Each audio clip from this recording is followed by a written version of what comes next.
Let's turn our attention toward the field of medicine here. It's time for our What's Up, Doc episode of the week. We've enjoyed this so much, spending some time with the experts at Mercy Health. One person we like so much, we got him back on the show again. It's our second returning guest. Yep. And we're very excited to have him. We are very excited to have Dr. John Perryman on, and we're going to talk some pediatrics. Dr. Perryman, good morning. Good morning. Thank you for having me back. Oh, it's a pleasure to have you back. You draw a short straw again, or did you volunteer to come back on with us? No, I volunteered. I enjoy talking to you. Oh, wow. Just wanted to make sure, we would hate to think that, there's someone behind you going, you're going to talk to those guys. How are things in the world of pediatrics right now? Well, things are slowly getting back to normal. Obviously during the pandemic time, we had it was strange. We had a lot of people who were skipping well visits because they were afraid to come into the office, which I understand. Right. And but the other thing that was different was that the burden of normal illness we see in children was much less than usual this past winter. I did not see a single case of influenza, and that was not just me. I mean, that was throughout our system. And nationwide, the cases of flu were down. The normal other respiratory illnesses and GI illnesses we see in the winter were way less. So, I mean, part of that was, the kids being home. Masks obviously help with spreading, reducing spread of things like influenza. So it was kind of a strange year. But, people are starting to come back in the office. We're starting to get caught up again with getting checkups and school physicals and things of that nature. So that's kind of where we're at right now. You said 0 cases of the flu this winter. What's a normal winter season like? Oh, for me, I mean, personally, I would see, probably 1 or 2 every day, and then, nationally, the numbers are in the,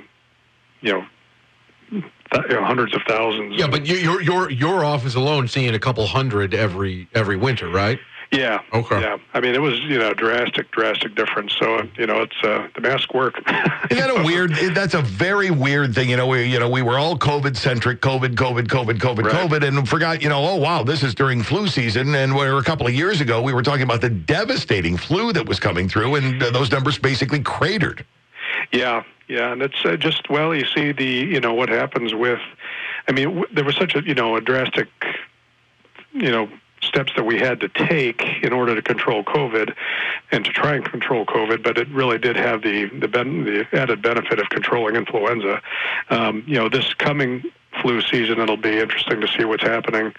COVID hopefully will not resurge in the fall, but, we'll have to see where we're at in terms of vaccinations and things of that nature. And then, once we're not wearing masks as much, I'm sure flu will return. But we'll have to see. Let's hope the hand washing at least sticks around. Yeah, that would be great. That's a huge thing. Absolutely. We've talked to other doctors. I've been yelled at for asking too much of like a virology question to people that aren't virologists. So, but I like to pass it around. If flu was basically non-existent this year, and we hear like every year we have a new flu strain, how does this affect the flu strain for next year? And do we use data from the year before to predict what the new strain is going to be? I mean, these are uncharted waters for us. What's the plan going forward? That's a good question. I really don't have the answer to that. I mean, typically what happens, the Southern Hemisphere, their seasons are opposite of ours. So when it's winter here, it's summer there. And typically what's done in terms of trying to estimate what strains will be circulating here, as we look at what's circulated there the previous winter for them.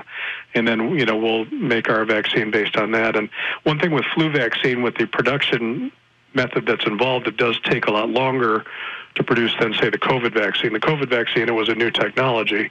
I don't know whether that will be something that can be implemented in other vaccines like flu at some point, which would help a lot, where we can more quickly customize the vaccine for what's circulating. But it's going to be tricky. We'll probably see what happens, in places like Australia and other Southern Hemisphere countries over the course of the summer.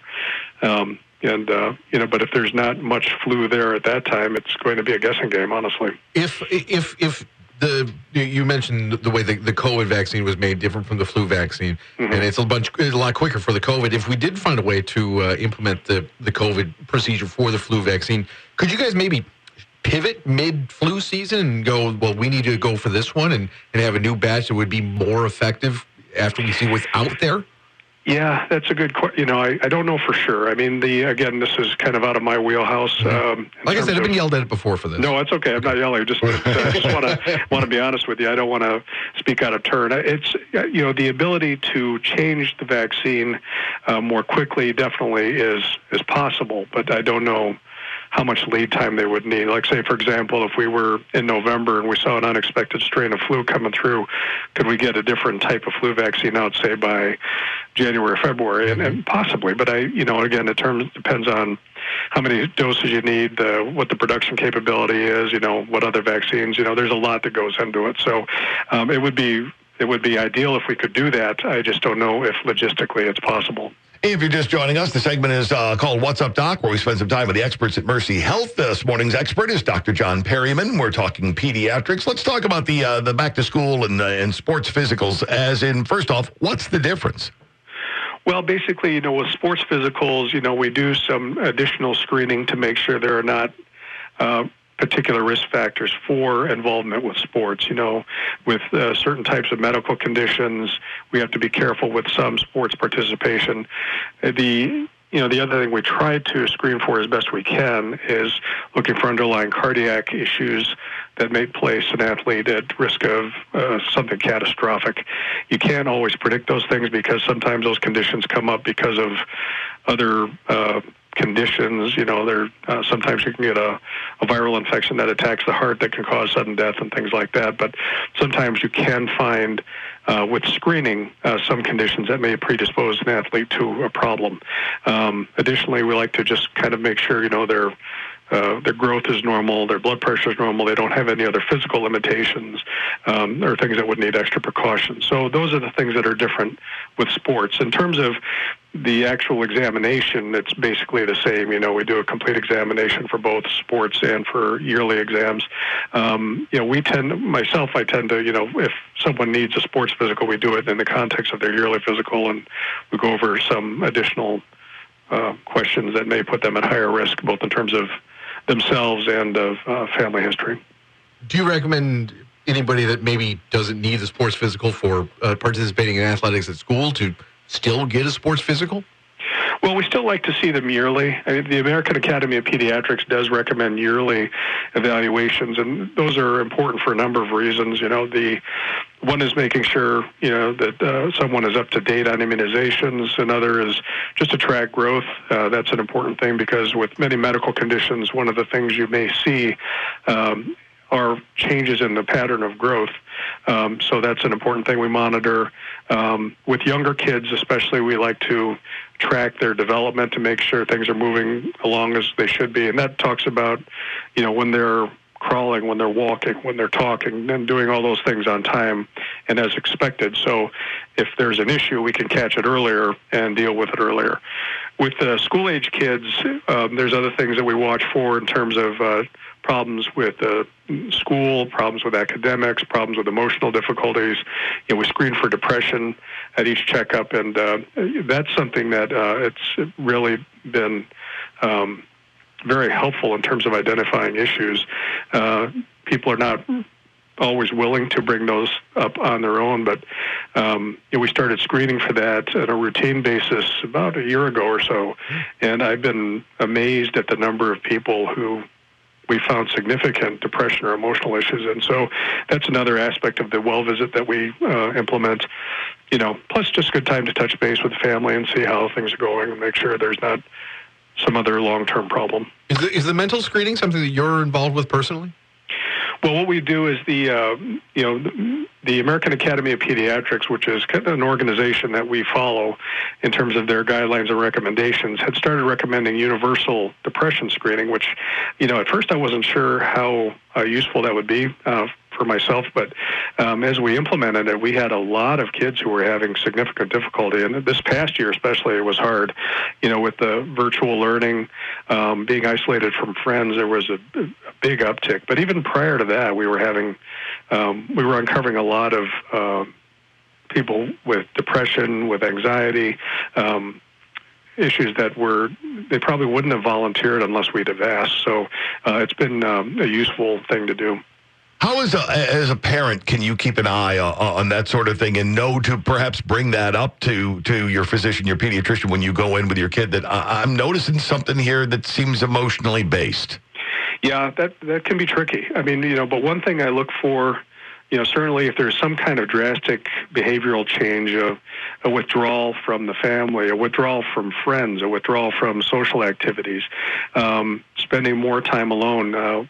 One thing I'll hear repeatedly when someone is having that kind of issue is they just stay by themselves for great lengths of time. Now, sometimes it's just the draw of a video game, but sometimes it's just that they don't want to interact with the family, and it's because they just are feeling so bad. So what I would advise looking for there is just if you see a rather drastic fall off in terms of interaction with the family, interaction with friends and social activities. Another clue would be is if someone is getting angry frequently. With teenagers and kids, sometimes depression will manifest as increased anger. So if you see all of a sudden that someone is just becoming very difficult, very argumentative, things of that nature, then that would be a time to maybe come in and talk to somebody. Great idea. Doctor, what is it, about pediatrics, about getting your kid prepped for school, about the, perhaps getting the exams done before sports and all that we haven't asked you that you want people to know?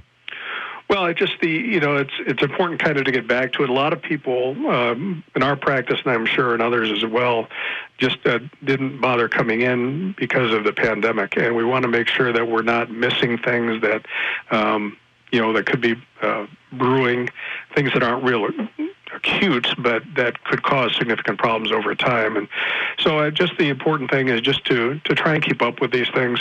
One just kind of a caveat I would just tell people is that with scheduling physicals, insurance coverage sometimes will dictate that you can't have more than one in a 1 year period. So you may want to check and make sure that you don't schedule two within a 1 year period because the second one may not be covered. So that would just be a little unpleasant surprise. Yes, exactly. Unpleasant surprise. Yeah. There it is. Dr. Perryman, we appreciate you taking time out of what we know is a really, really busy schedule. It was great having you on the first time. We've been delighted to have you back again, and let's invite you for a third time down the line. We'd love to talk to you again. It's my pleasure. Thank you so much for the opportunity. Thank you, sir. That's Dr. John Perryman with Mercy Health.